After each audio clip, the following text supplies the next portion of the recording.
back to my channel. I'm going to San Diego for the weekend, and since I have to pack, I wanted to share some packing tips with you guys. Traveling has always been a huge part of my life, and I realize I haven't really shared that part of me here on this channel, so I'm super excited to start sharing that part of me here. Hopefully you can take away some of these tips to make your life easier, and with that being said, here is my first tip. Planning out your outfit before you pack. If you're like me, I overpack. Clarification, I used to overpack a lot and my luggage was super heavy, and then when I got there I would just feel like, oh my gosh, I don't know what I'm gonna wear. So if you plan your outfits beforehand, and I mean like day, night, pajamas, slippers, heels, whatever, it makes it so much easier when you get there and you pack less. Number 2 is super random, but bring extra socks. I bring extra socks solely for my hotel. I call them my hotel socks. I am a germaphobe, and I hate getting out of the shower and walking around barefoot and then like getting things like on your feet, like the bottom of your feet. You know what I'm saying? Like all those crusties. It's nasty, and I just like hate getting into my bed like that. I don't really think like hotels really clean and like deep clean their carpets. So that's just a really small tip for those of you guys who are germaphobes like myself. The third tip I have for you guys,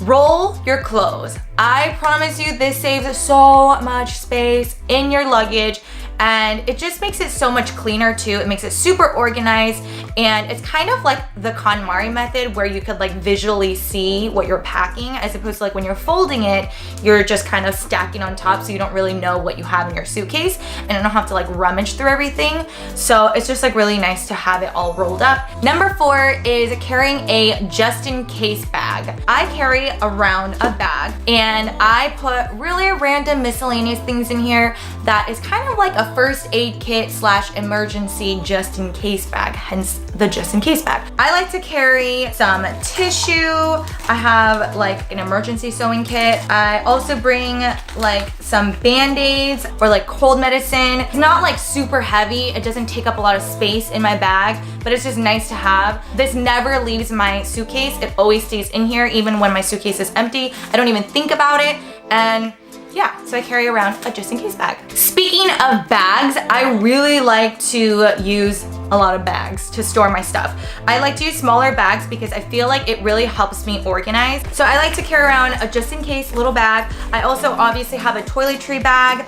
I have a little jewelry bag. I have a bag, it's a laundry bag that carries my underwear, bras, swimsuits, because it's just like a nice way to keep everything like super organized. So in addition to carrying smaller bags, I also like to carry 2 little laundry bags. They are basically little bags that you use when you wash your delicates. I like to carry 2, one empty, one that has all of my clean underwear, bras, whatnot, because I like to make sure that when I get out of the shower and I have like my dirty underwear and dirty bra, I can put it in the empty one so that I know which one is clean and which one is dirty, because I don't want to put my dirty underwear with my clean underwear. That's nasty. Next one is a tip for those who cannot part ways with their electronics. Pack lightweight hair tools. I know they have like the mini hair tools. I have super long hair, and I feel like if I have those little mini ones, it just takes my hair forever. So I just try to invest in like a light hair tool.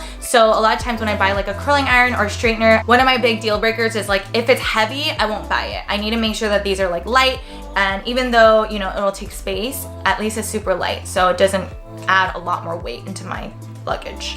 Last but not least, bring travel size perfume. When I first started traveling, I realized that I couldn't find anywhere where I could store my perfume, especially after like a long road trip or like being on a flight. When I get out, I just feel so musky, and like all I want to do is get in the shower. But sometimes I don't have the opportunity to go and take a shower and then like go and meet somebody. Sometimes I get off the plane, I have to go straight into a meeting, or I'm like meeting up with somebody. I probably mentioned this before in my previous videos long time ago, but I love my Travelo. I'm not sponsored by Travelo. I've been using these guys for like the longest time. You just pump it in at this little edge right here, and then you just spritz it like you would a regular perfume. And it's such a great way to carry around compact perfume without actually having to like, you know, pour it into like something else. And I don't know, it just gets all messy. And this is super clean, super lightweight, and this goes with me everywhere. So those are some tips that I wanted to share with you guys as I packed for my trip to San Diego. I will post other videos, like I said, kind of around traveling and things like that. And hopefully you guys will enjoy those videos too. And that wraps up this video. Thank you guys so much for watching. I love you guys so much, and I'll talk to you guys next time. Bye!